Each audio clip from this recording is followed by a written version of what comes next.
We have a rather curious subject this morning that I think has some timely implications. It has to be sort of reinterpreted, however, because actually the story and its overtones belong to the early years of the 18th century. But by reading a little between the lines and by some fair interpretation, we get some very unusual and interesting thoughts for that period. It all began with Jonathan Swift, an Irish intellectual who had the same gentle feelings toward the English that have since endured. He belonged to a party that found special pleasure in criticizing and condemning the policies of the crown at that time. He succeeded in offending Queen Anne thoroughly, and also, of course, being born in the objective case, he made many enemies, but had a few tremendously devout adherents. Swift's concept of life was influenced by personal feelings and by the conditions which descended upon himself in the course of years. Being a person with a very sharp tongue and an even sharper pen, he had many adversaries. He had a genius for offending people. He also had the skill to say a lot of things that were true that no one wanted to hear. And the combination was a little detrimental to his social standing, and also ultimately interfered with his career very definitely. He was working along an idea very similar to that of Daniel Defoe in his Robinson Crusoe, and later by Inso Felsenberg, a German version. He had the idea of taking a seaman, a man of moderate intelligence, who had had 3 years of medical training, but was unable to afford the rest of the course, so he named this individual Lemuel Gulliver. Gulliver was a partly literate man, but he had the native wit and wisdom that comes from the battle of hard knocks. And so when Gulliver went to sea on various ships, he kind of kept a diary. And this diary more or less supplied the information found by researchers, of course all imaginary, in Gullibles Travels. Now after the creation of the Republic in Russia, during the reign of Stalin, someone over there wrote a parody on it called Gullibles Travels. And I think it was very much in the feeling of the original subject. Other books have been parodied in the same way. For instance, we have Alice in Blunderland instead of Wonderland. These satires mostly point at social situations. And most of these books are not available easily in this country. They're long out of print. But to get back again to Gulliver's Travels, the book itself consists of 4 journeys, which Gulliver made to different parts of the world. The last 2, however, are agreed to be less interesting, less meaningful than the others. The first is interesting, curious, and psychologically significant. The second voyage, however, of Gulliver becomes the very kernel of the message that was attempted. It was in this particular part that Swift expressed his own full conviction about conditions of the time. The selection of 2 worlds, very imaginary, the world of the little people, the Lilliputs, and the world of the great big people, or giants, this concept goes back to the Greek and Roman periods. Many of the early historians describe a race of midgets, or little people, but never were able to quite locate them. We know now that such races of midgets do actually exist in comparative small size when likened to the normal height of the human being. We also know that in Africa there are also some gigantic tribes, giants in the more literal sense of the word, that reach 6.5 or 7 feet in height as an ordinary medium. But these were legends at that time. Now, to make the legend almost more legendary, the story of Gulliver's experiences is based largely in what was called at that time Van Diemen Land. Van Diemen Land, later known as Tasmania, has since become officially called Australia. It was the oceans outside of this area where it is supposed that Gulliver got into his difficulties or had his various adventures. Now, there are 2 points of view in connection with this story. In one, and the first, Gulliver finds himself in a world of tiny people, 6-7 inches high. These tiny people have their own world and their own problems, and he becomes a giant in a world of midgets. He becomes literally the big man. Now, as a big man, he has all kinds of adventures. The little people, first of all, don't trust him, and that might be psychologically rather simple. The more important people become, the less likely they are to be trusted, because everyone feels or thinks that advancement must be gained by some kind of unlawful means. But they are really quite certain that Gulliver is a danger. So he is cast ashore, and when he wakes up, he finds he has been tied down by little threads like cobwebs by hundreds that cover all parts of him until he seems to be in a cocoon. Around him are all these little people in a state of absolute frenzy. They have never seen anything like this before. They do not know what to do about it. They get all the help they can from their leaders, but their leaders know nothing either. So the time goes on, and finally Gulliver is able to convince these people that he's not going to hurt them. So they gradually release him, but they watch him very carefully, because they feel quite confident that he has ulterior motives. Just what they are, these people are not sure. So now we have the concept psychologically of the big person in the world of little people. We have the individual who is outstanding in some way, who rises to the surface, who becomes a dictator or a governor or a ruler, and immediately opens himself to all kinds of complications involving his subjects or those who are his followers. They want him to do things for them. In other words, if he is bountiful, they will overlook the fact that they do not care whether he is honest or not, as long as he is generous to them. This becomes the basis of what might be termed proletarian integrity. It becomes the foundation. If you can help me, if you will get me more money, if you will secure me more favors, I really am not going to question how you do it. So the more they study Gulliver, the more they decide that he can do them favors. And therefore, the best thing to do is get along with him and give him plentiful opportunity to serve them in any capacity that they desire.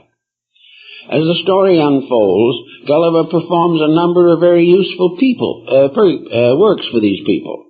He helps them to accomplish a number of ends which they want, and he cooperates with them in a battle with another little group of gnomes or little people. In one part of the story, he ties a fleet of 50 ships together and carries them off, and thereby destroys the navy that was going to invade the little world of the Lilliputs. This they consider to be very, very good, but when peace is declared, or when they decide that all should be peace and forbidden, and Gulliver decides to visit the former enemy on a social visit, he is then declared guilty of treason by the Lilliputs. They say that this is unfair, that peace should not be declared, that where you have an enemy, you're supposed to keep him. And the longer you keep him, the better off you are. If you forgive him, if you get friendly with him, and you go into business with him, you'll ultimately be in trouble. Not necessarily because he will be dishonest, but because you will never trust him anyway. And therefore, he has no inducement to be sincere himself. So in the end of all this traveling around and doing things to help people and solving their problems for them, Gulliver is brought to court before the magistrates and sentenced to death for a traitor by the people of the little country. However, there are some benefactors present also, so they decide that they would be satisfied not to kill him at once, but slowly. This is rather an ingenious thought, and it has been done on a number of occasions, to slowly destroy someone who you are afraid of. But in the height of all this emergency, an old boat floats into the area, deserted and upside down. And Gulliver, with his friends, manages to put the boat back into some kind of shape, and he sails off to salvation before he is destroyed. And he comes home to his family and has a brief time in which he tells them all about his adventures, and they all think it's perfectly wonderful, but nobody believes him. So that everything is in proper normal order by the time the adventure is over, and Swift has just begun to touch the surface of his satire. What he is really aiming at is far more complicated. And the complication is fulfilled in the second journey of Gulliver. And the second journey is his trip to the land of the giants. Now, the giants are people 8 or 10 times his own height. They're enormous, so that they can pick him up in one hand, and he becomes a doll in the hands of one of the royal princesses, and they build him a little house on a table about the size of a deck of playing cards. He is then in a world of tremendous people, and he is the little midget. Now, over this conglomerate of great giants, there rules a rather thoughtful king who is fully aware of the precariousness of his own situation, and also realizes that he has tremendous influence because of the tremendous size of his people. Not their number so much, but their individual size. And they are large like this by a grace of deity, and the king of this country is a devoutly religious man. He is not one of these individuals who is attempting to be a tyrant, basically. But when he finds that he has in his household a human being from another world, a human being from a land out of sight, where people live together on a planet, where all kinds of things are happening all the time, and many different governments are being attempted. The king of this land of giants wants to share the information as to how other nations run their affairs. And this is where the cynic comes through in perfect color. He is here all the way through this dissertation. It starts out by Gulliver being asked to describe these other countries, what they look like, what the people are like, what they're doing, and the motives that inspire their action. And of course here he has an opportunity to say all kinds of unpleasant things about prominent people in the contemporary scene. Actually, the whole story is contemporary. It all lies in the area of the first half of the 18th century. But we have to adapt it a little bit to the principles which are much more widespread and can endure to all time. So the king asks Gulliver how these countries govern themselves. Well, he says that in England, for instance, the government is in the hands of Parliament.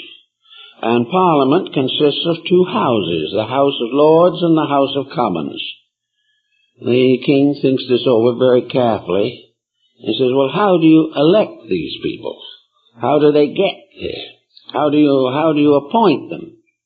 So Gulliver is not too certain himself, but he does the best he can with the story.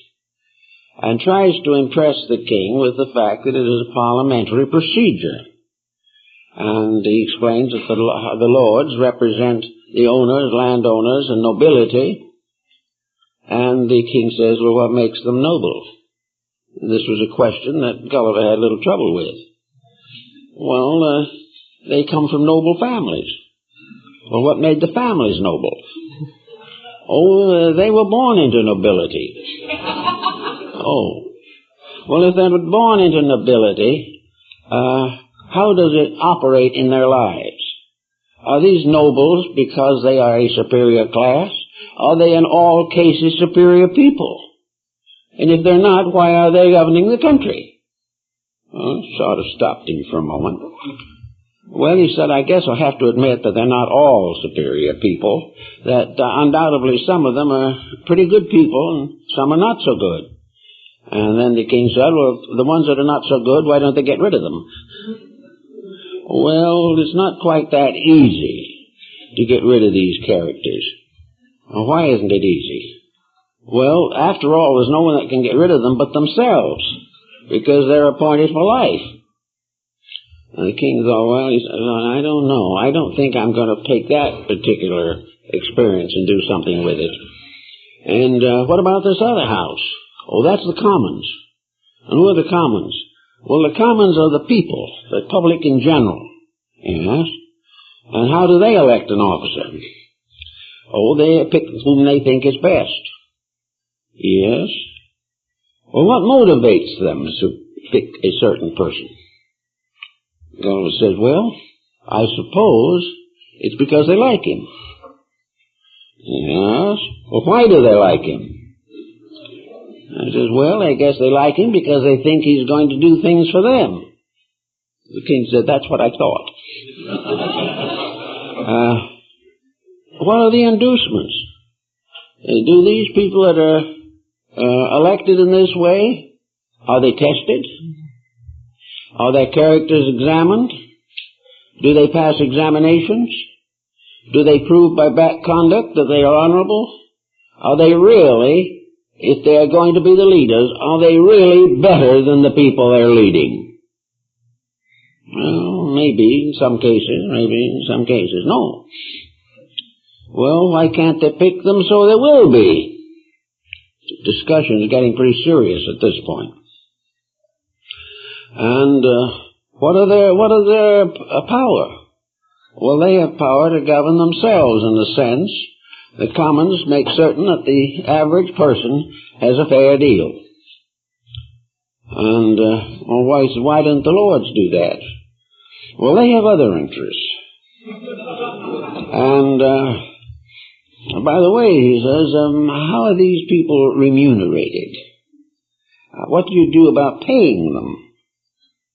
Are these officials amply rewarded? Are they receiving very strong financial support?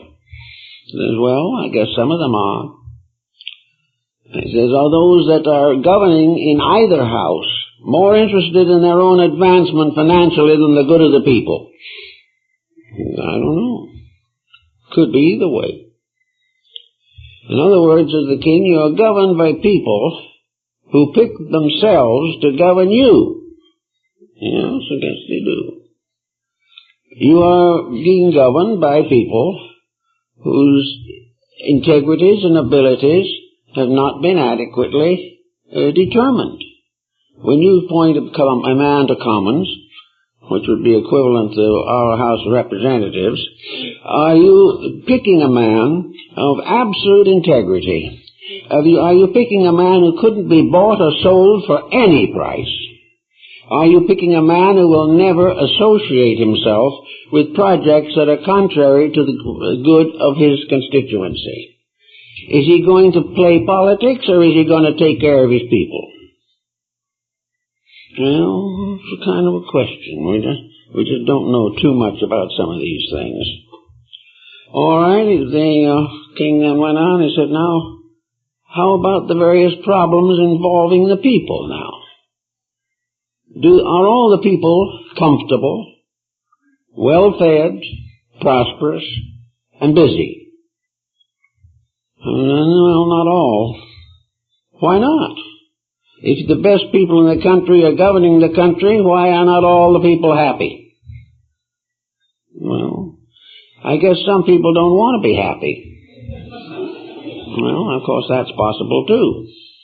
But has everyone an opportunity? What are you doing with your children? How do you raise children in your country? Well, we come and we grow them up in one way or another. Are they properly taught? Are they taught from the very beginning to respect their country? Are they taught that anything that they do that is dishonorable disgraces their country? Are they taught to be neat and clean and intelligent? Are they taught to gain useful trades or professions and work at them sincerely? And are they happy with a proper remuneration? Or are they out all the time trying to get something they haven't earned? No, I guess as Gulliver, there's both kinds. Some probably fulfill your worst suspicions, and perhaps some your best hopes. So it goes on, little by little. He says, what's religion in your country? Well, we have the Church of England, and we are Christian people.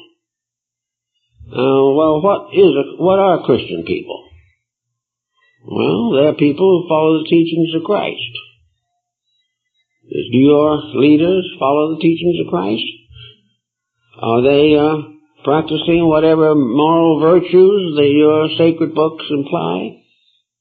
And does your clergy devote itself primarily to teaching the teachings of Christ, or are they more interested in accumulating great wealth in their own name? Well, that's the problem. We're not too sure of some of these things. So Gulliver more or less takes the attitude, you have to hope for the best. Well, the king keeps on probing. He probes and then he takes a pad out and he writes a long list of questions so that he doesn't have to interrupt Gulliver all the way along. But in the second, third, fourth, fifth, and sixth sessions that they have, he takes up these specific points in order to try to understand exactly what the rest of the world is doing. And Gulliver says, I had an inspiration at that moment. I'd never thought of it before, but I felt that His Majesty would certainly want to know about it. Namely, that the control of countries is very largely due to the invention of gunpowder. And King says, what's gunpowder? Never heard of it. Well, he says it's some powder that if you put it into a locked metal and light it, it will fire a bullet. Or if you put it in some kind of a bomb, it will explode. And if you put it into cannons, it will blow the walls off of cities. Oh, it's a very important invention. The kings looked, thought for a moment. He said, well, you know, I hope they did what they should have done with that. What was that? Kill the man who invented it. Said we wouldn't have anything of that kind for any consideration. And can you fit that into your religion? Do you think it's all right religiously to do things like this? Well, Gulliver said there's not much we can do about it. Several different countries have it, and they use it on each other. I said, that's bad. Something should be done. He said, perhaps you should have a ruler who can handle these things, rather than allow the worst to go along all the time.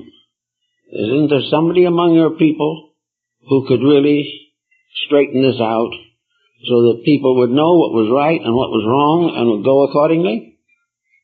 Gulliver says, I'm not sure. I doubt it very seriously. And I suppose the king said, if you did have someone like that and he tried to get rid of him pretty quick. Yes, I think so. Well, how about health in your country? Are your country people good and healthy like ours? Do they get 3 square meals a day? Whether they're lords or commoners, they get the 3 square meals a day? Well, he says, I don't think all our people are well fed. I can't say that they are. Some of them certainly are having a lot of trouble and a lot of pain, and a great deal of unemployment. What kind of rules do you have? What kind of a pattern are you living by? Have you got a good pattern that you're not living? Or have you got a bad pattern that you are living? What has happened to any people who have all the advantages that you've described to me in various fields of activity, who can't get along with each other? How does it happen that nations, all governed by elected leaders or born leaders, and with very elaborate means of maintaining whatever ethics they want, why are these nations enemies? Why do they not like each other? And Gulliver, I guess, said something to the effect that it was due to ambition or covetousness. Nations want what other nations have. They want to rule over other countries. They want to have more nations under their sway. Things is too deep for me. I just can't work that out at all. You have a world of nations. Why don't they get along together pleasantly? Well, I guess they don't have the right outlook on the matter. Well, who's going to give them the right outlook? Why don't they get together and agree to do that which is right? Why do they not say these principles are true, we all believe them, therefore we will all live them, and we will live happily ever afterwards? Why do we have something else? Well, I guess it's human nature, says Gulliver. Human nature is something that just doesn't change that much. Most people are ambitious. Most people want what other people have. Most people are interested in getting it by fair means or foul. King said, well, I don't think I'd like to live in those countries. I think that there must be something very wrong. Has it ever been suspected that these other countries might be ruled by insane people? That the leaders might be crazy? Why should a world be crazy unless its leaders are? Good, sane leaders don't lead crazy worlds. Therefore, if the worlds do not accomplish anything that is valuable, then there's something wrong with the way in which they are led. And there are wrong inducements. What are the ambitions? What are the purposes of the people in these countries? Well, as Gulliver said, most of them want to be rich. Most of them want to be powerful. Some of them want to be happy. King said, yes. How many of them want to be good? I'm not so sure about that particular quantity. Most people are more interested in doing what they want to do than what they want to do. There's something wrong with the countries. There's something desperately wrong with these people. Because in your world, as you describe it, it looks like it's pretty prosperous. That everybody ought to have what is necessary.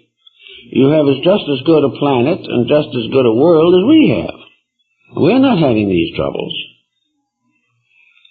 So Gulliver listens and answers these various doubts to the best of his ability.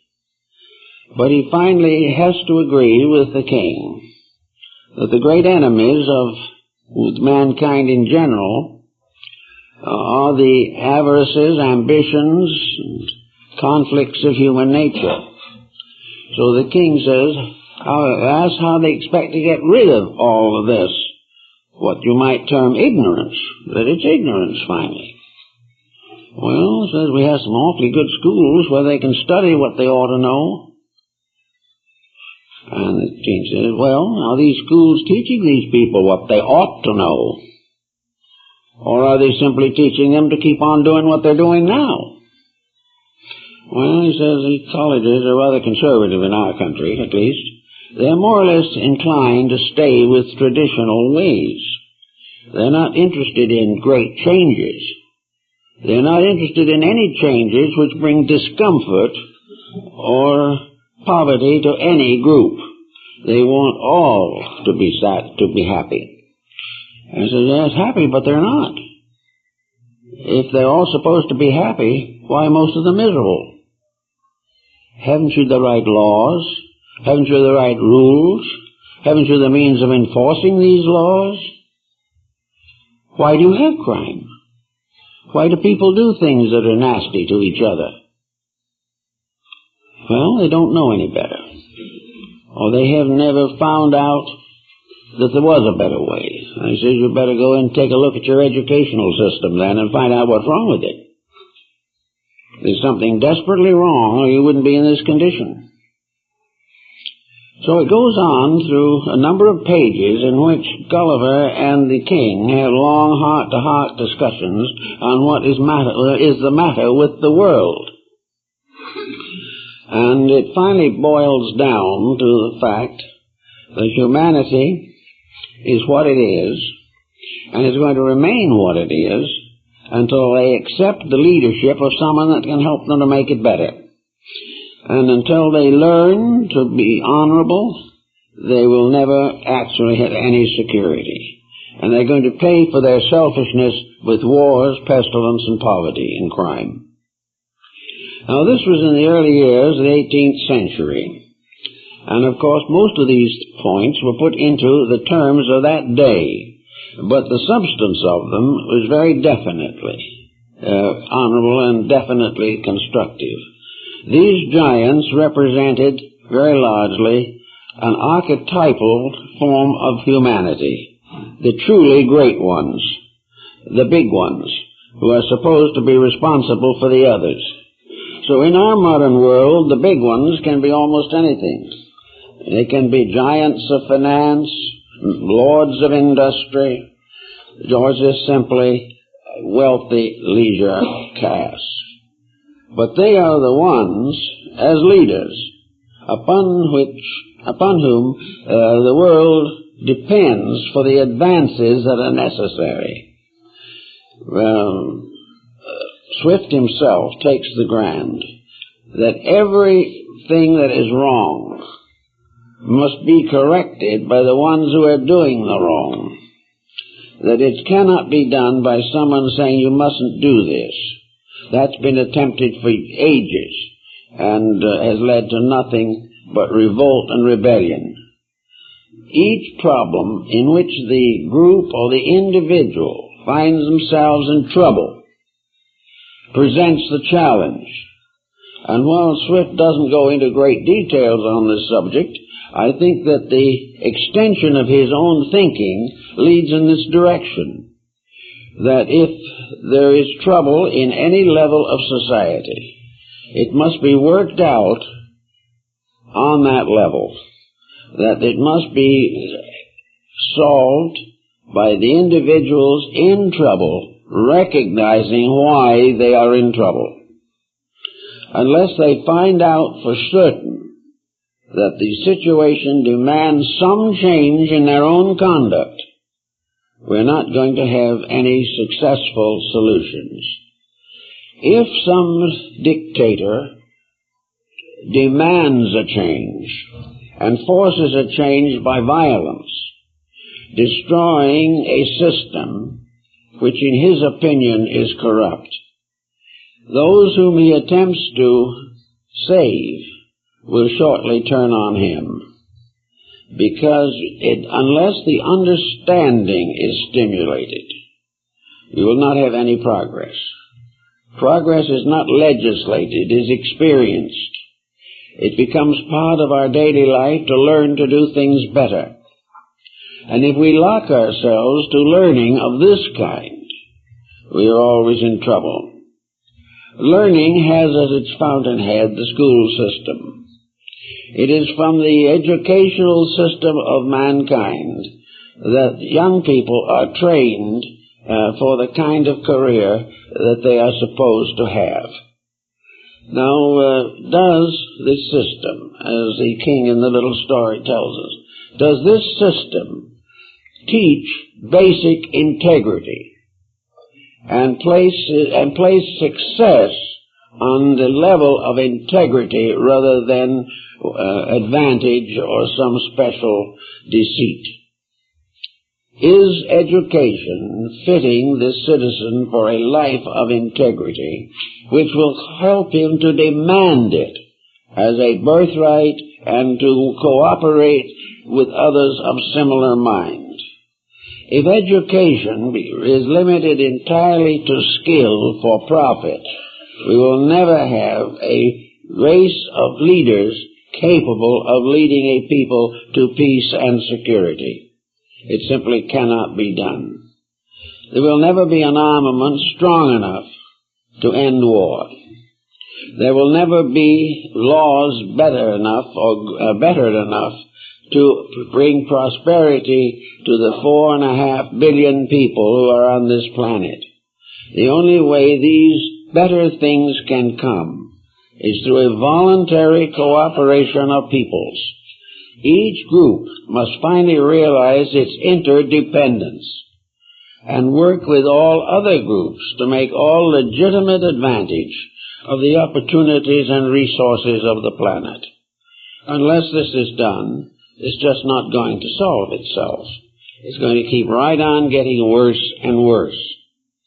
Now, to get worse means it gets more painful. There are more people out of work. The problem of housing and homes becomes more difficult.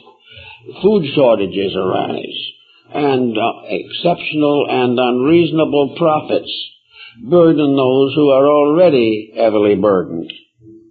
All of these situations represent what to the king of the giants in the story represents completely irrational behavior. The world is made up of madmen, if that is the best they can do. And if they cannot do better than this, then there is no hope for them. If they cannot cure their own ailments, then heaven must come in and change things. It must take away from leadership those who are not fit to lead, and release from leadership those who can live better without it.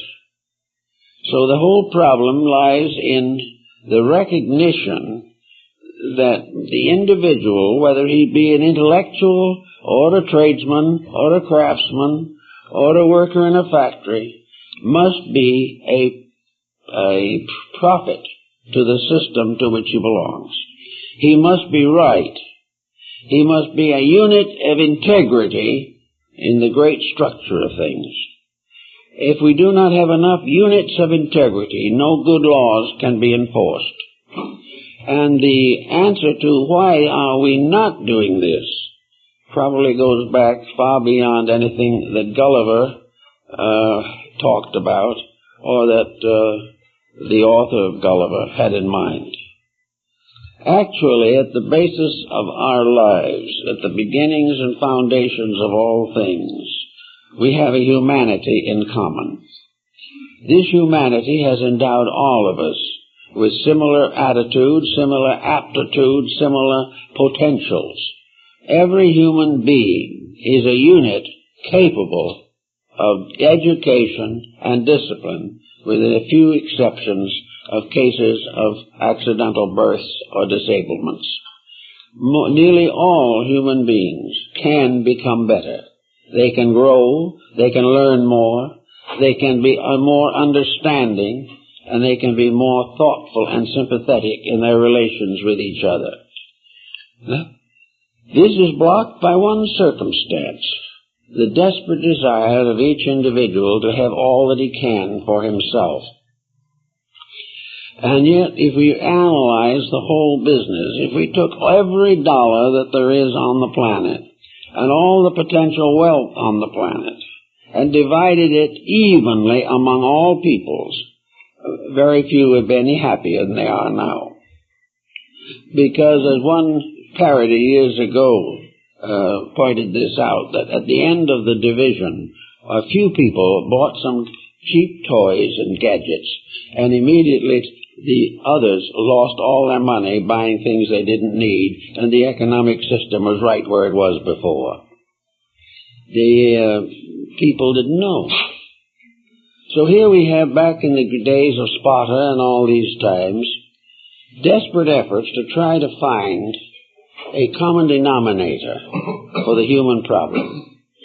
Gulliver was of the opinion that this human problem could only be solved when it became too uncomfortable for too large a part of the population.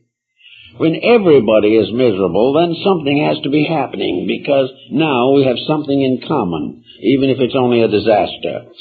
If we all have the common disaster, we're going to work our way out of it. But as long as most of the people do not feel the disaster, or are able to be paid off by some little favor now and then, the disaster will ultimately set in. So we can only assume that the king in the story of Gulliver was sounding at the very foundations of modern civilization. The Dean, as he was called, Dean Swift, was expressing all of his own animosities and antagonisms through the argument between Gulliver and the king. Swift finally ended up by retiring again to Ireland, where he became a dean of one of the churches over there and lived in reasonably comfortable disrespectability for the rest of his life. Up to the very end, he was a voice of dissension rang in the wilderness. He couldn't understand why people didn't like him. Why? Very obvious. Any individual who interferes with what we want to do is not likable to us. We think he should be immediately converted to our point of view or kicked out, one or the other. Also, as time goes on, we discover, as in the story of Gulliver and the little people, that we cannot depend upon a situation in which those who need help do not know what they need, why they need it, and how they should get it. As long as we have poverty, there should be education to teach us to get over it. And it should be very definitely an honorable policy. As long as there is crime, some way virtue has to be established. Now, there are ways sometimes in which religion can step in on these problems. So Gulliver has a little something to do about that also. He felt that the most important single factor, probably, was religious integrity. If the individual kept his faith would keep him. If he did not keep his faith, it did no good at all. But in order to keep his faith, he must trust his faith. That's another point of great importance. Those who become his spiritual leaders must set appropriate examples. The great example for spiritual leadership in the Christian world is the life of Christ. A man who had no wealth, who had no worldly authority or influence, a person with no personal ambitions, who dedicated his life to the service of others and died for his convictions. Now, this becomes the basis of a moral code. Now, if people in religion recognize that what church they belong to is actually of little or no importance, the important thing is, what do they live? Are they out really trying to live a good religious life? Are they controlling their intemperances? Are they overcoming their intolerances? Are they gearing their life to helpfulness to others? Are they living as simply as possible, and at the same time having a full life through the development of internal resources? The king points out the importance of religion in the possible solution of the problem, and that religion is an essential part of man's education. No one who is sacrilegious or non-religious can be considered educated. An educated person is not one with a trade or a profession alone. It is a person who understands life accepts life, and rejoices in virtue wherever it exists. So that the religion cannot be confused with theology. Theology is creedal. Religion is non-creedal. Theology gives a certain spiritual reward for attachment to a faith. Real religion gives a reward for the performance of the spiritual deeds of virtue. So it becomes important before a religion can lead a people out of the wilderness and into some better land, that religion itself be above suspicion. It must be a religion, the principles of which are acceptable to all races, all nations, and all peoples. We know, for instance, that the Golden Rule exists in nearly 40 religions. Therefore, it is above creedal limitation of any kind. The whole theory of religion may be disseminated by means of various symbols, creeds, and cults.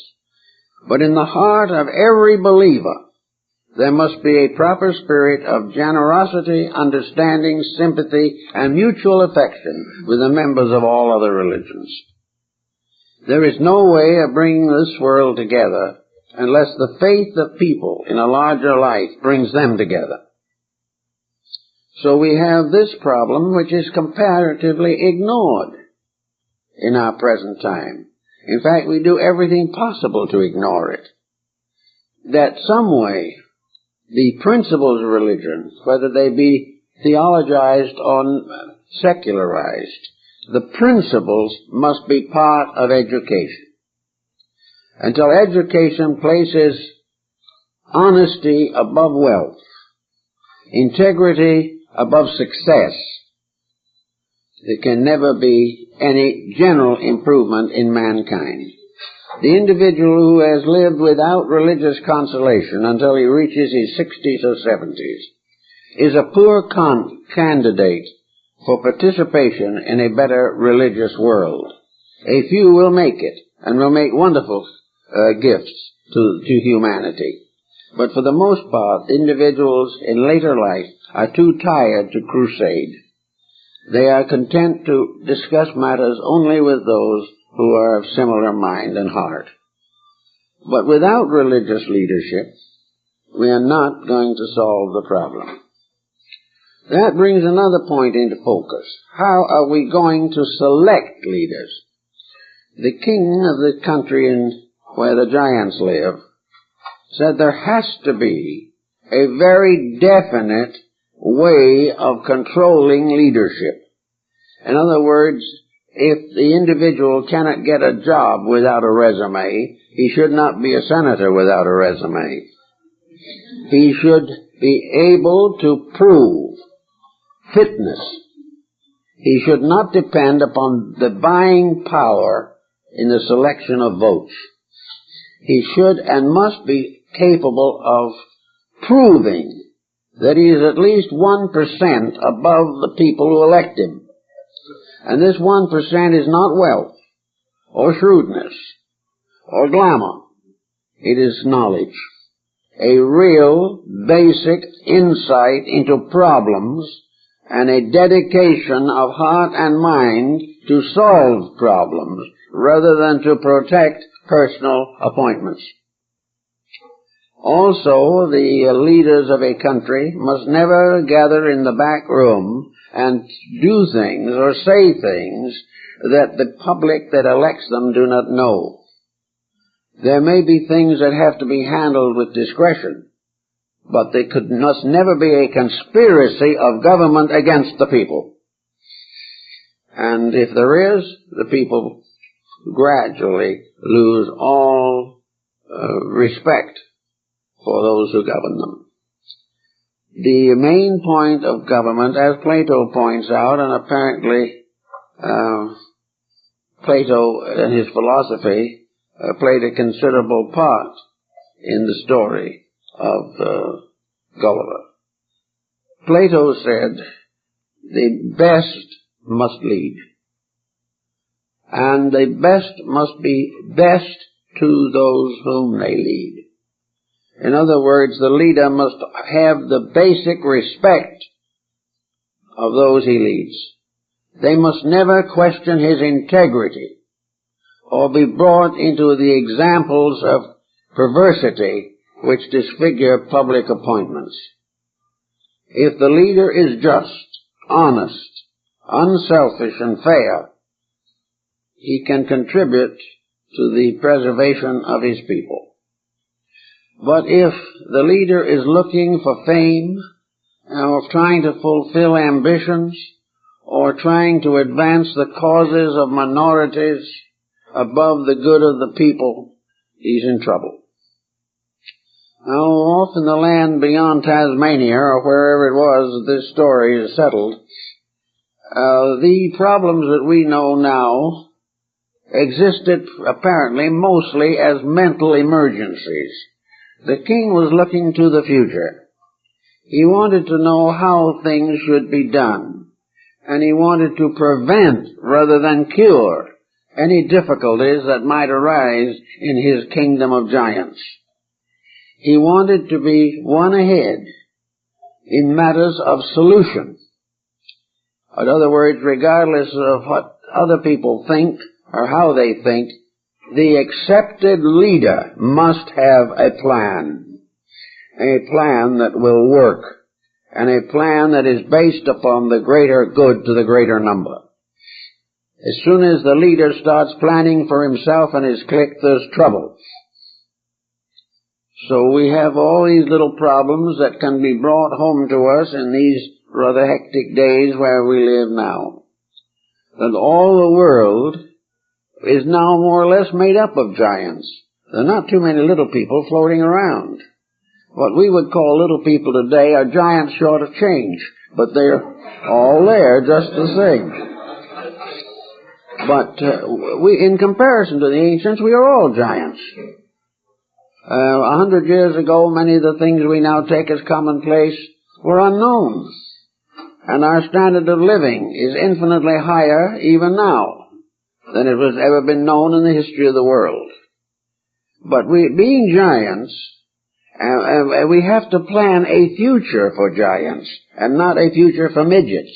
And if we're not careful and get down to midget size, then all the futures we plan will be meaningless. The more powerful, influential, and intelligent groups must plan a future.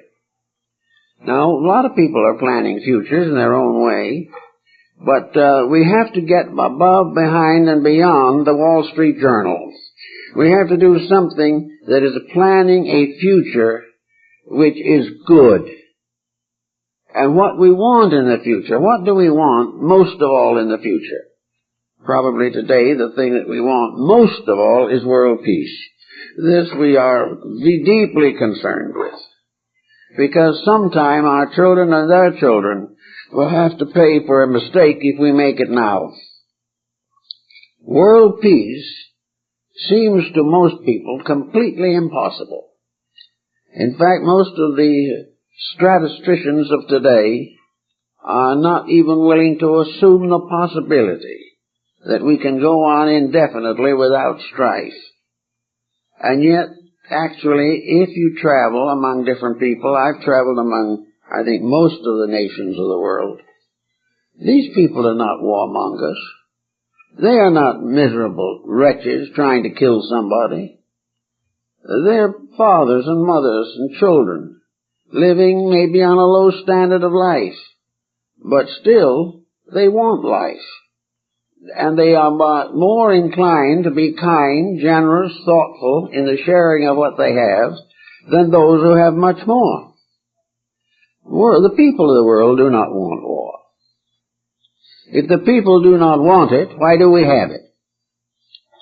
Answer is that we've been unable to control the ambitions of individuals who rise among peoples, the Napoleons, the Hitlers, the Mussolinis. These we have not been able to control, and we therefore are in the midst of a power grab in a world that can't afford it. And this power grab is going to end in universal bankruptcy, both physical and psychological. We should be out trying to help people to outgrow the causes of their own strife. We can never bring peace by trying to make nations strong against each other. We've got to make individuals strong in principle so that they can get together and solve their problems without conflict. It can be done, and it must be done if we expect to solve anything. Now, the problem is getting a little more real every day, and the handwriting on the wall is becoming more legible to us. We are beginning to realize that we cannot afford to continue our present courses of action. The only hope for survival is cooperation and not competition. We've got to work for each other instead of working at each other. We've got to find out how, as individuals, we can establish principles that will endure. Actually, the only way is to start by some form of education. We have mediums of education that never existed before. Motion picture, television, radio. We have all these opportunities and all these means. But what we need is a leadership which helps us to use these things rather than abuse them.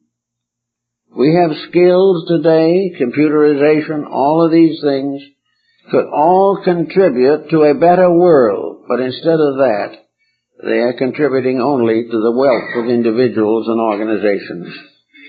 There must be some way to get what we have as a potential into action. Why do we continue to entertain people only with crime and death? Why do we continue to advertise only competitive products in a world that we can't afford to do this anymore? We must work it out. And the king of the giants was perfectly right when he said if what Gulliver told him about the way we were doing things was correct, that we are very foolish and that we are probably insane. Because no sane person would do it. Sane people do not dig their own graves before their time. Sane people do not go off into fantasies that could never be realities. Sane people should never go around hating people they don't know. Nor should they go around following idols that have nothing in them except sawdust. So, Swift was a sharp thinker, and he naturally was not too popular. And he died as an activist, so to say, an intellectual activist. He is never known to have bombed anybody or done anything of that kind, but he had great nuisance value in the thinking of his generation. And his thoughts didn't cease. The story of Gulliver's Travels has been translated into practically every language of the known world. It has been in print continuously for over 250 years. It is a very popular book and is often required reading for specialized courses in our universities.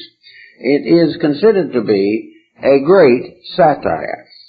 It is a great satire because it actually does tell us things that we should be thinking about. Now, when the professor assigns this book, he probably expects a paper in which the student points out how completely wrong the story is, that it has failed entirely to recognize the golden age in which we now live. But the trouble is, we are not living in a golden age. We are living in an age of gold, but not a golden age. We are living in a world and time in which we are compromising everything we ought to support. So, where is it going to start? Well, we had an outbreak of individuality. It was marked by all kinds of eccentric action and was supported by the drug subculture and other examples of anti-establishmentarianism. In other words, everyone was revolting against the establishment. But the establishment just sits there. And I know some of these groups of rebels who went out and established their own establishments and are in just same trouble they were looking out to try and cure. It doesn't work this way. The problem has to be a general recognition. We now need very definitely a personality or a code or a structure or a combination of international relationships which will establish a one-world concept of integrities.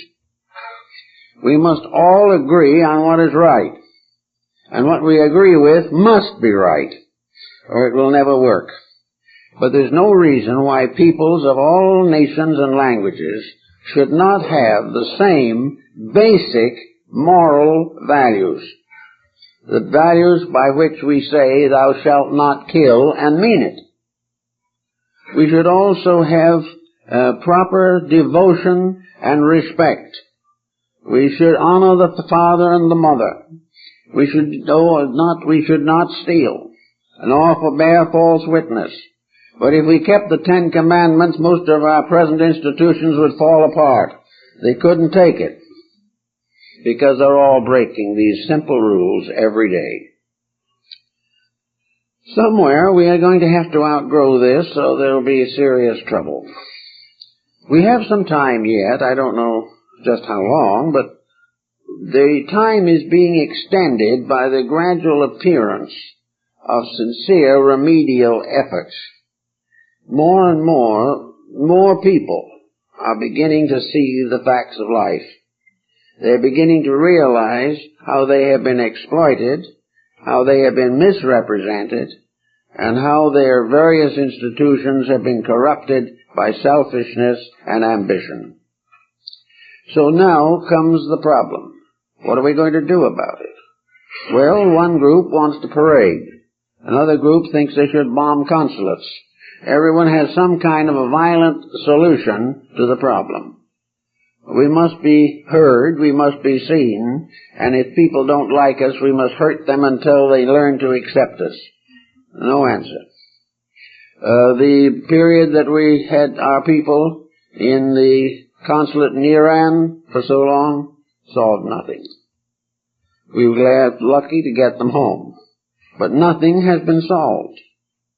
Militarization cannot solve, never can, because it can only mean the constant building up of greater armament. And someday we may use the ultimate weapon, and that will be too bad. We have got to outgrow these foolish things. And the old king in the story of Gulliver says to his people, and to Gulliver for that matter, that things have got to be changed. The things must be straightened out. Sanity must ultimately dominate. Reality must become accepted. Now this sounds like a terrible penalty. Many people who have a little think they're going to lose what they have.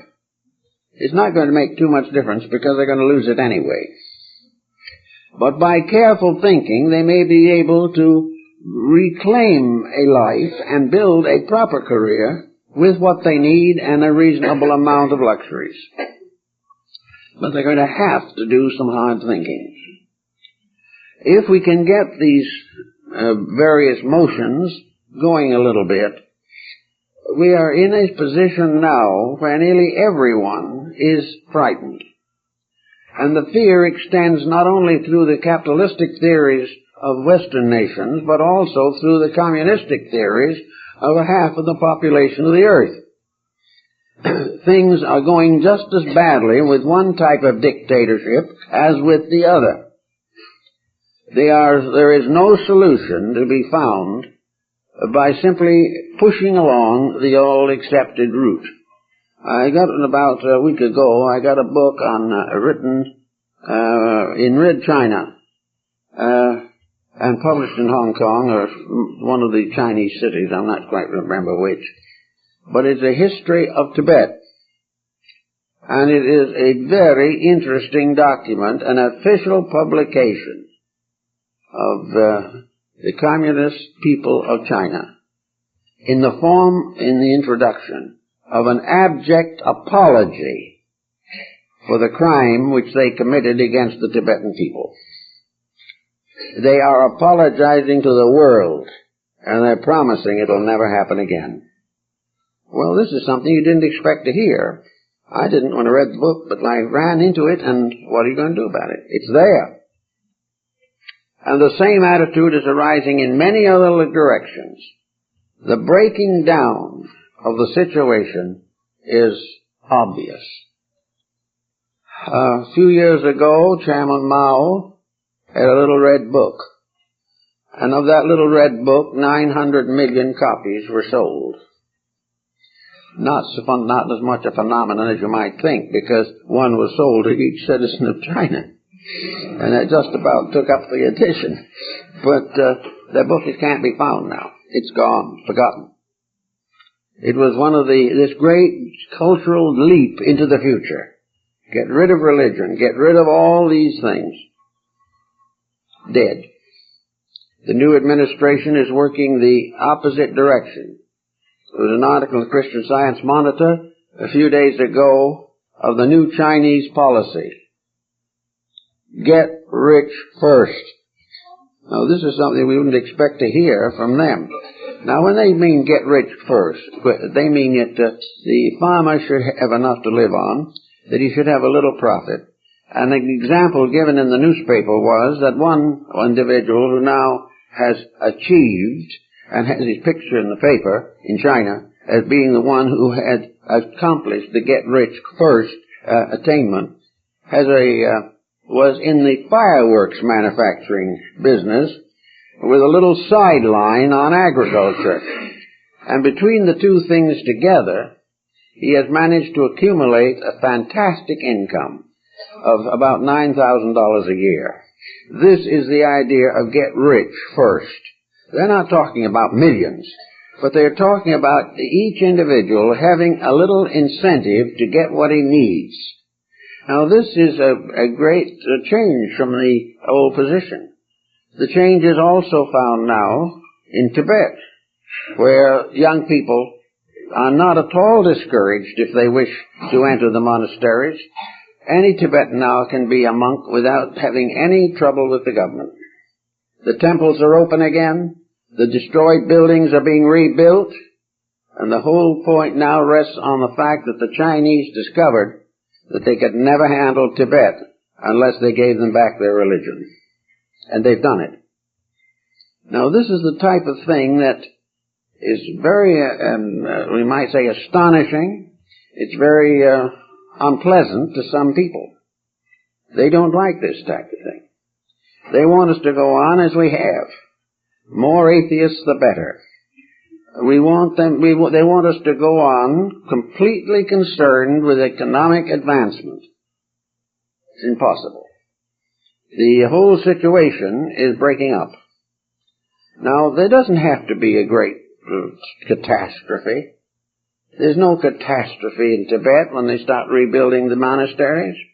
There is no great disaster because a Chinese farmer can earn $9,000. The disaster is to leave the situation as it was before that, in which there was no hope, no understanding, no insight, no tolerance, but a determination to put a concept of utter materialism at the head of life. It's being done every day, and certain people find it profitable, because the moment you have ideals, you have integrities, and integrities are not popular at this time. So the first job we have to do here is to reestablish them. And the way to reestablish them is already in action. We are becoming more and more critical of dishonest leaders. We are becoming more and more determined to clean the inside of our cup. We do not want this to go on, and the public has become continually more concerned. So out of all of this, it's very possible that we're going to get what we definitely need, and what I think the little king of the big giants would like to have seen in this world that he didn't visit. Namely, a people with a very quiet sense of internal strength, a strength of integrity, a strength of dedication, a realization that we are all working together as instruments of a divine plan, that there is a purpose for every one of us, that we are not something floating around like scum on the top of the unknown. We are people. We have a destiny. It took millions of years to make us and bring us to the present condition, and there's no sense in throwing it all away. We are going to gradually realize that the important things of life are internal, not external. That if we put the inside in order, the outside will take care of itself. We are going to be required to find more evidence of the brotherhood of man. We are going to have to find ways of bringing people into an arbitrational relationship with life. We are not going to be able to keep on nursing political parties that fight each other at our expense. We're not going to be able to do a lot of these things unless we are willing to face a dismal future. So Swift was more or less right in his thinking, and most of those who have studied him give him a great deal of credit for being well ahead of his time. What he said you can read in the book. The commentaries and expansions on it are original, so you can't read in the book, but of course you can always get the printed version. Anyway, the main point we are trying to make with this whole thing is that in the early 18th century, we were going through a great change with the rise of humanism. We had at that time many interesting experiences and experiments. In the 17th century, our Robinson Crusoes and the similar type sailed off into an unknown world and were shipwrecked, as in Bacon's New Atlantis, or André's Christonopolis, and a few found themselves finally rescued by an unknown civilization in some remote place where everybody was doing things right. More's Utopia was the same thing. It was an imaginary city, but hundreds of people tried to buy passage there from the London shipping people. But it was a world of imagination, yes. But in that world, when you got there, it was already established. That was the old dispensation. You came into a world that had made new rules, new laws, where poverty was unknown, but they were tight little utopias in a sense. There wasn't much liberty of expression. They were religion dominated and theologically overwhelmed to a degree. They were something better. They were fair. People had enough to eat. They got together, worked together, lived together. But it was not exactly what we would be wanting today. It would be a little too tight for us. Such as, for instance, everyone in the entire community eating at a common table. This would not quite please us today. Although we may get there pretty soon if people don't have more kitchens than they are getting now. But after the 18th century, the utopias changed. We had the Robinson Crusoe, who was wrecked on the desert island, but he didn't find any nice community there. He was lord of all he surveyed, but there wasn't much to survey except rocks and a few trees.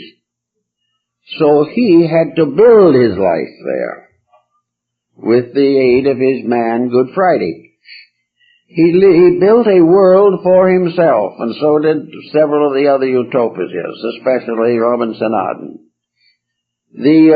All these wonderful shipwrecks led the individual to find a way of life for himself. In this way, they were very prophetic, because we are more or less in the same shipwreck condition at the moment ourselves. We are not going to find somewhere on this planet a civilization that has already accomplished everything.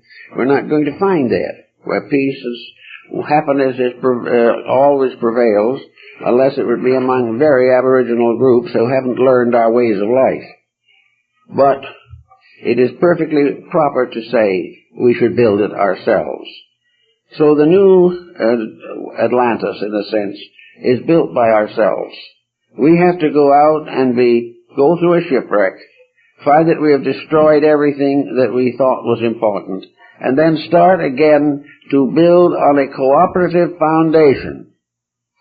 The great hope of the ages has been that religion and philosophy, and now science, would make this transition easy, that we would wake up and go along and do what was right simply because it is right.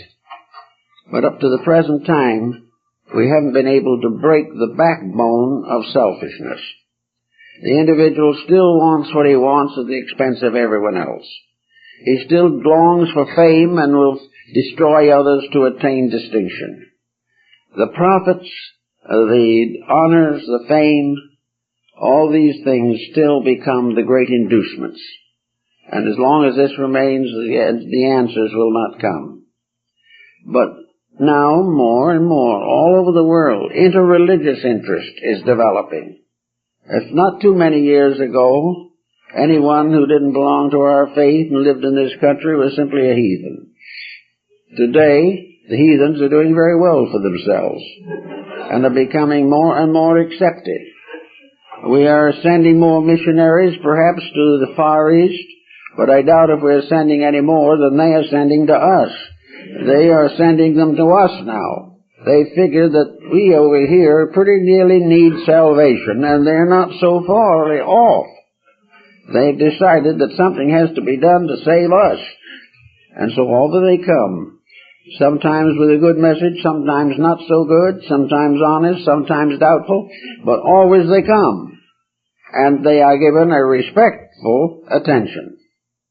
We are finding gradually that people can live with other faiths, that they can live with all kinds of religions without suffering very severely from contamination.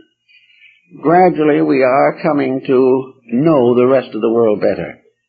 Transportation, communication, and of course industrial interrelations are all together making it possible for us to have a more respectful relationship with practically every other nation on earth. All we need now is to warm this up with a little good feeling, a little integrity, and to prove to these people that if they are honest, we will be also, and work out solutions of common advantage to all concerned.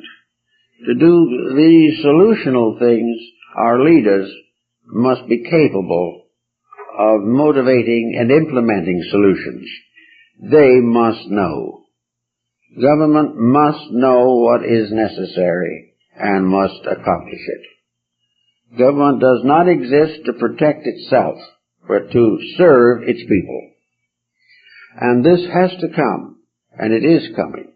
And little by little and day by day, the prospects are improving. There's scarcely a day goes by now that we don't hear something accomplished that back in the 1700s the king of the giants thought was necessary. He believed it should be that way, and now 200 and some odd years later we are fulfilling Swift's idea of a correction. So the iconoclast, who really did some very curious things, like the Battle of the Books, which is another one of his, and the Story of a Tub, that's a third one, he did all kinds of things. But in nearly everything, he put a very deep or definite sarcasm, which, however, touched a tender spot in the public constitution. He was right in a lot of things. And between his thoughtfulness and our need, perhaps something more can be accomplished. In fact, it is being accomplished. The distant places are coming closer. Common needs are receiving greater attention. And we feel, as we have always for a long time, throughout my life, I know, we felt that in this great change for the better, the United States must play a very important role. It is important because not only has it the power, but the people of the country basically want it. And because it was founded by idealists and dreamers, and was carried along by sacrifice and sorrow for many years, it has within it the stuff upon which a new world order can be built. So we really hope that here, gradually, the changes will be made that will make this the leader of a great future humanity based upon brotherhood of man and the fatherhood of God. If we can accomplish this, all our troubles will be worth the suffering that we have passed through to achieve this desirable end. Thank you very much.